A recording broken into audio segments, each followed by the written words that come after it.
दतमा दखरा एबसुनि 39थि बोसोरसालिया जथुमा सानथामनि हाबाफारिजों दिनैनिफ्राय जागायबाय।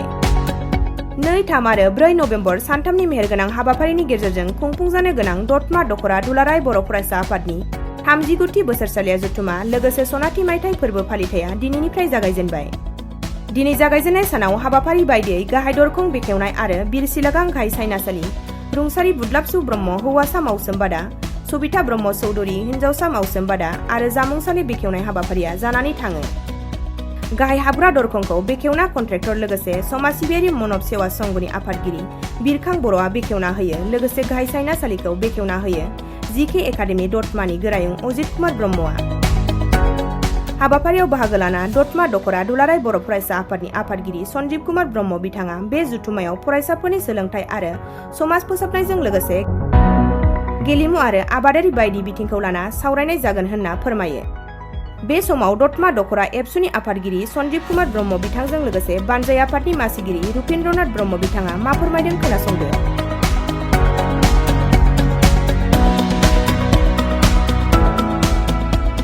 जोबोद गोजोननाय मोनदों नोंथांमोननि चेनेलाव दिनै जोंनि बे जानो गोनां दतमा दखरा बर' फरायसा आफादनि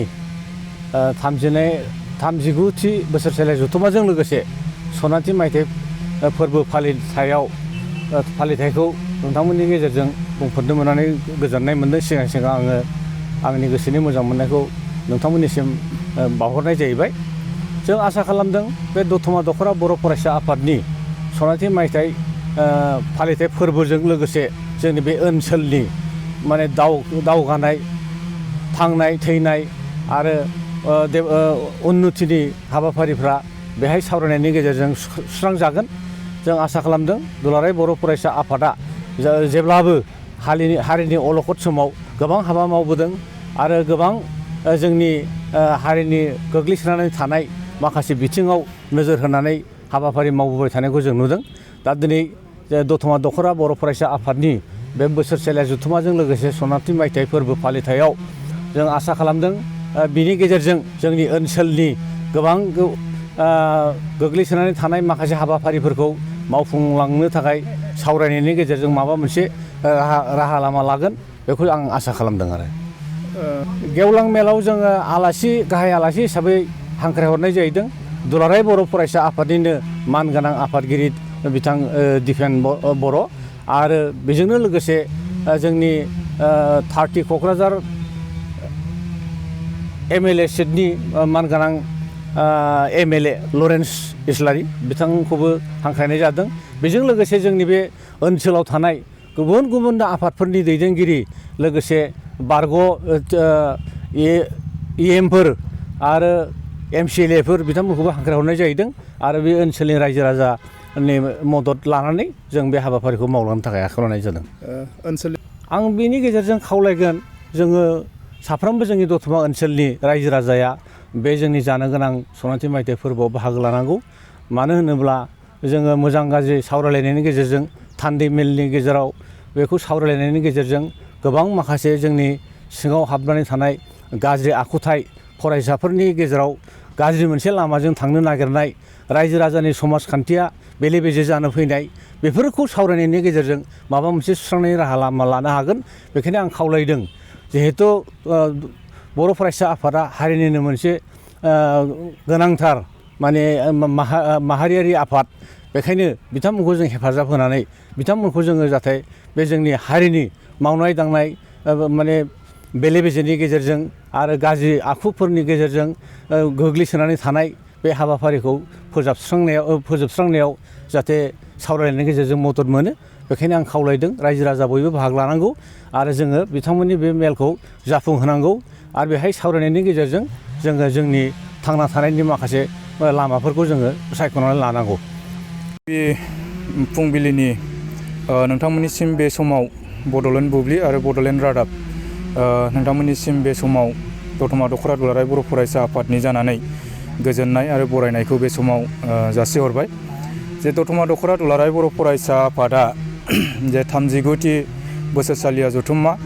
आरो लोगोसेयै जे सनाथि मायथाइ फोरबो फालिनाय बे फालिनाय हाबाफारिखौ दतमा गोजौसिन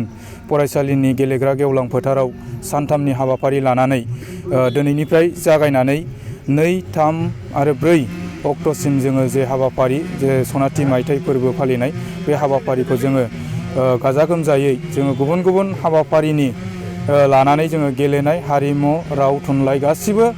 बिथिंखौ लानानै जोङो बेहाय जौगानायनि जे हाबाफारि बे हाबाफारिखौ जोङो लानाय जादों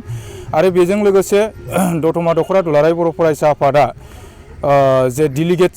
सेसन जे थान्दै जथुम बे थान्दै जथुमनि गेजेरजों दतमा दख'रा दुलाराय बर' फरायसा आफादा दतमानि बे ओनसोलनि जौगानायनि थाखाय गुबुन गुबुन बिथिंखौ लानानै जोङो बे जे डेलिगेट जे सेसन जागोन बे सेसनाव जोङो गोबां हाबाफारिखौ जोङो लानो थाखाय बे समाव आवगायदों जे जोंनि माखासे स्टेन्डिं जे इस्युसफोर जोङो बेखौ लानानै जोङो बेहाय सावरायनो थाखाय थागथियारि जादों आरो बेजों लोगोसे गेलेनायखौ लानानै जोङो गेलेनायखौ जौगाहोनायनि नोजोरजों जोङो जे माखासे जोङो बेहाय थांखि लागोन आरो बेजों लोगोसे जोङो माखासे जोंनि जे दख'रानि सिङाव जे माखासे समस्याफोर जादों जे फरायसालिनि आरो फोरोंगिरिनि आरो गोबां जोंनि ओनसोलाव जेफोर फरायसालिनि जेफोर फरायसाफोरनि जेफोर जेंना बे जेंनाफोरखौ लानानै जोङो गोथौयै सावरायलायनायनि गेजेरजों मोनसे डिसिसन लानो थाखाय बेहाय जोङो खामानि मावनो थाखाय बेहाय थांखि लादों आरो बेजों लोगोसे राव हारिमुनि थाखाय जोङो जौगानायनि थाखाय जोङो हाबाफारिखौ लागोन आरो बेजों लोगोसे जोंनि जे बे ओनसोलनि जे जौगानायनि थाखाय फारफ्रोमबो जे बिथिंखौ जौगाहोनो थाखाय जे दुलाराय बर' फरायसा आफाद फोसावनाय जे बड'फा मिशन फर सास्टेनेबल चेन्ज बड'फा गोजोरथियारि सोलायनाय जे मावथांखि बे मावथांखिनि गेजेरजों जोङो बेहाय मोनसे खामानि मावनो थाखाय जोङो बेहाय आवगायदों बे हाबाफारिनि गेजेरजों जोङो बेहाय सानथामनि हाबाफारियाव जोङो मोननै रोखोमनि जोङो सेमिनार लानाय जादों मोननै हाबाफारि जोङो सावरायनाय लानाय जादों बेहाय मोनसेया जादों आबादारिफोरखौ लानानै जोङो बेहाय मोनसे आबादारिफोरखौ जौगाहोनायजों लोगोसे जोंनि रांखान्थि समाजखान्थि फारफ्रोमबो बिथिंखौ जौगाहोनायनि थाखाय आबादारिफोरखौ लानानै जोङो मोनसे सावरायनाय हाबाफारि जोङो लादों आरो बेजों लोगोसे जोङो फरायसाफोरनि जे आथिखालनि जे जोंनि माखासे गुन गोनां जे सोलोंथाइ बेखौ जोङो क्वालिटि मोननो थाखाय जोङो बेहाय फरायसाफोरजों जोङो माखासे फुंखा सुबुं जोङो लाबोनानै बेहाय सावरायनो थाखाय जोङो मोनसे सेमिनार लानाय जादों आरो बेबायदिनो जोंनि जे हाबाफारि बेहाय गेलेनाय थुनलाइयारि बादायनाय आरो हारिमु गोबां जोङो बेहाय हाबाफारि लादों सानथामनि गेजेराव आङो बेखौनो खावलायनो लुगैदों बे बड'लेण्ड रादाब आरो बड'लेण्ड बुब्लि रादाबनि गेजेरजों आङो बेखौनो रायजो राजाफोरखौ खावलायनो लुगैदों जे दिनैहाय जे दतमा दख'रा दुलाराय बर' फरायसा आफादनि जे गल्डेन जुबिलि बे गल्डेन जुबिलियाव जाहाथे बयबो रायजो राजाफ्रा आरो फरायसाफ्रा जाहाथे लोब लोबै बेहाय खुनु माबा मोनसे डिफारेन्स बा राजखान्थि बा गुबुन गुबुन बेबायदि डिफारेन्स लालायाबासिनो जोंनो बेहाय बयबो रायजो राजाफ्रा लैहोर लैहोर फैनानै बाहागो लाफैगोन लाफैनो थाखाय आं बे समाव खावलायदों मानोना बियो दतमा दख'रा दुलाराय बर' फरायसा आफादा दिनैहाय 1997 मायथाइनिफ्राय जे जागायनानै गायसनजेननायनिफ्राय दिनैहाय 2022 मायथाइसिम दिनैहाय 50 बोसोराव आगान होबाय मानोना बे 50 बोसोरनि जे हाबाफारि जोङो दख'रा आफादा जागायजेननायनिफ्राय गायसनजेननायनिफ्राय जायफोर दैदेनगिरिफोर आफादगिरि नेहाथारि आरो गुबुन गुबुन दैदेनगिरि बिथांमोनखौ जोङो बेहाय मोनसे सन्मान होनाय बा बरायनाय मान बावनाय हाबाफारि जोङो बेखौ लानाय जादों दा बेहाय जोङो गोबां जोंनि दैदेनगिरिफोरनिफ्राय जोङो मोजां मोनसे मेसेज आरो जोङो माखासे मावलांबावनांगौ खामानिफोरखौ जोङो मावलांनो आरो बिथोन बा बिथांमोननिफ्राय साजेस्ट लानो थाखाय बिथांमोननि जे बोसोनखौ जोङो लानो थाखाय जोङो सावरायलायनायनि गेजेरजों जोङो दैदेनगिरिफोरनिफ्राय निस्सय जोङो माबा मोनसे मोजां जोंनि बे दख'रानि थाखाय खामानि मावलांनो थाखाय इयुननि थाखाय जोंखौ मोनसे फोरोंलांगोन आरो जोंखौ साजेस्ट खालामलांगोन दा ओंखायनो आङो बे समाव साफ्रोमबो रायजो राजाफोरखौ जाहाथे लैहोर लैहोर फैनानै बे सानथामनि हाबाफारियाव बाहागो लाफैयो आरो जोंनि जे गेवलां मेलनि जे गाहाय आलासि बियो दुलाराय बर' फरायसा आफादनि आफादगिरि सार दिपेन बर' सारा बे जोंनि जे गेवलां मेल बे गेवलां मेलाव बाहागो लाफैगोन बेनिखायनो दा जे दुलाराय बर' फरायसा आफादनि जे खामानि मावबाय थानाय आरो आथिखालाव जे जोंनि दुलाराय बर' फरायसा आफादनि माखासे थांखिफोर नोजोर आरो बेजों लोगोसे बावैसो जालांनाय जे थांनाय जे बिटिआर एकर्डनि जे माखासे क्लजफोर बे क्लजफोरखौ निस्सय बे गेवलां मेलनि गेजेरजों रायजो राजाफोरनो मोजां मेसेज होलांगोन आं बेखिनिखौ आसा खालामदों। बेनिखायनो आङो बयनिसिमबो रायजो राजाफोरनिसिम फिन खेबसे जोंनि जे गल्डेन जुबुलि सेलेब्रेसन बे सेलेब्रेसनाव बयबो जाहाथे लैहोर लैहोर फैनानै बाहागो लाफैयो फरायसुला फरायसुलि रायजो राजा बयखौबो आं बे समाव खावलायबाय।